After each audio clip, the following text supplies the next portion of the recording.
Hello student, I am here discussing about sources of impurity. Sources of impurity ये आपका diploma में बहुत ही ज़्यादा आने वाला क्वेश्चन है, सो ध्यान से समझिएगा और अच्छे से प्रिपेयर करिएगा। हर बार ये क्वेश्चन ज़रूर आता है लगभग। Very important question for you. Sources of impurity. तो इम्प्योरिटी क्या होती है? इम्प्योरिटी शुड बी इम्प्योरिटी किसी भी फार्मास्यूटिकल प्रिपरेशन या कोई भी प्रिपरेशन जो भी हम बनाते हैं उनमें जो है हमारा जो मटेरियल यूज़ होता है, जो हमारे रिक्वायर्ड मटेरियल के अलावा उसमें अनवांटेड या फॉरेन पार्टिकल्स या फिर हजार्डस मटेरियल होता है, उसको इम्प्योरिटी कहते हैं। मतलब कोई भी जो हमारे प्रोडक्ट हम बना रहे हैं उसमें जो हमें चाहिए उसके अलावा जो भी एलिमेंट, केमिकल्स या कोई भी सब्सटेंस है वो इम्प्योरिटी कहलाता है। Impurity are do substance which are foreign material, unwanted and hazardous material mix in our real material. Impurity जो होती है वो हमारे रियल मटेरियल में पाई जाने वाली अदर पदार्थ होते हैं जो कि डायरेक्टली इनडायरेक्टली हमारे फार्मास्यूटिकल प्रोडक्ट को इफ़ेक्ट करते हैं, चाहे वो उसकी सेफ्टी को, स्टेबिलिटी को या फिर उसके एफिकेसी को प्रभावित करते हैं। तो सोर्सेज, अब आती है बात sources of impurity. Sources of impurity 5 तरह की होती है। पहली होती है रॉ मटेरियल, दूसरी होती है method of manufacturing, condition of storage, packing error and adulteration. Raw material क्या होता है? जो भी जैसे कोई भी चीज़ हम बना रहे होते हैं तो उसके लिए जो हम सबसे पहले यूज़ करते रॉ मटेरियल वो हमारा प्योर होना चाहिए। मतलब हमें रॉ मटेरियल लेना चाहिए जो कि प्योर हो, उसमें कोई अदर थिंग्स ना मिली हो और वो सारे जो भी हमारे फार्माकोपियास के स्टैंडर्ड्स को, सारे टेस्ट को पास करता हो। जैसे फॉर एग्ज़ाम्पल अगर हमने सोडियम का कंपाउंड बनाना है, सोडियम का कोई भी कंपाउंड बनाना होता है तो उसके लिए हम जो बेसिकली जो हम सॉल्ट यूज़ करते हैं, सोडियम का सॉल्ट यूज़ करते हैं, वो हमारा नेचुरली अकरिंग होता है। मैक्सिमम जो रॉ मटेरियल यूज़ किया जाता है अपना, वो हमारा नेचुरली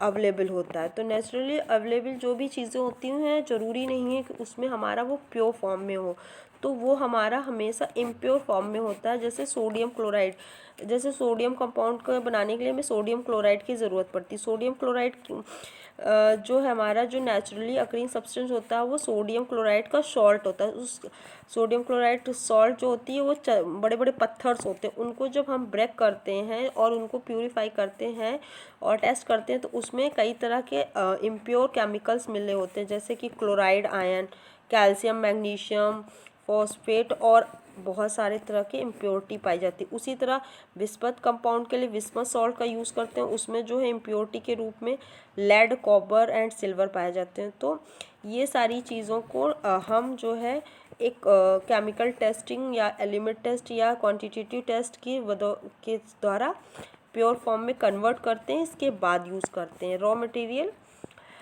इस तरह से हमें रॉ मटेरियल का सिलेक्शन करना होता है। दूसरा होता है method of manufacturing. Method of manufacturing या फिर इसको कह सकते हैं प्रोसेस कंट्रोल।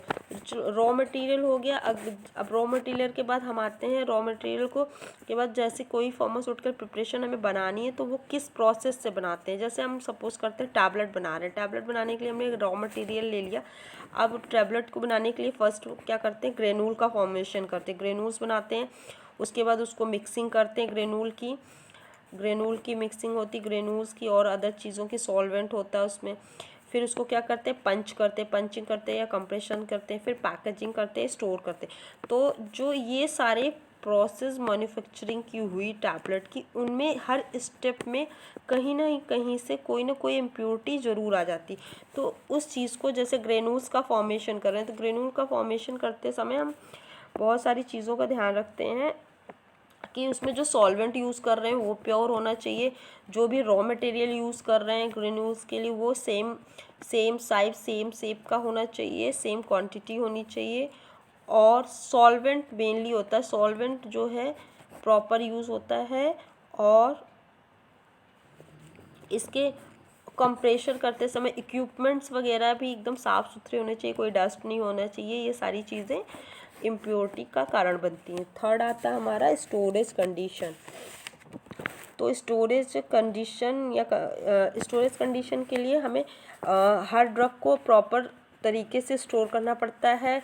जैसे किसी सिरप वगैरह पे लिखा होता है अवे फ्रॉम लाइट, सनलाइट, या फिर keep it cool place.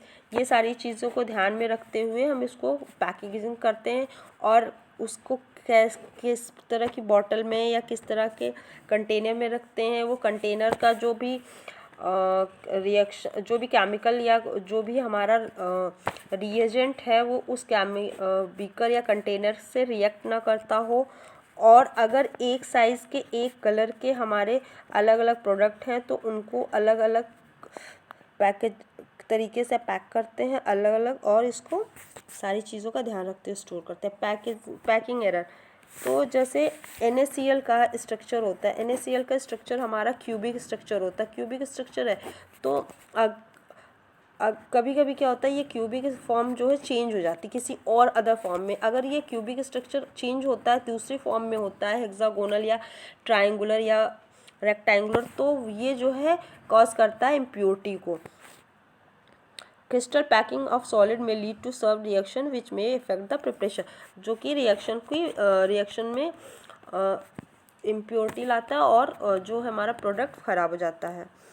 And pharmaceutical जैसे, और उसी तरह फिजिकल अपीयरेंस भी मायने रखती है। सेम साइज़ की सेप कलर को पैक करते समय अलग अलग कंटेनर में पैक करते हैं, और उसके इसमें भी नहीं तो पैकिंग एरर आ जाता है। पता चला कि एक जैसा है तो आपने इसमें का उसमें कर दिया और उसने कंटेनर से जाके रिएक्शन कर ली।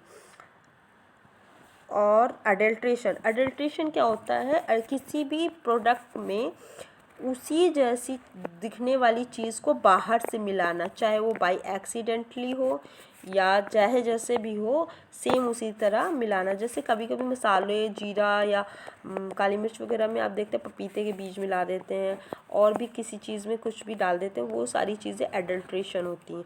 उसी तरह substitution of a pure product superior, chief, inferior, defective to or toxic substance terminal, जो कि हमारे प्रोडक्ट के लिए जो है टॉक्सिक हो जाता है और प्रोडक्ट खराब हो जाता है। That's it is the impurity and their sources of the impurity. Thank you. अब इन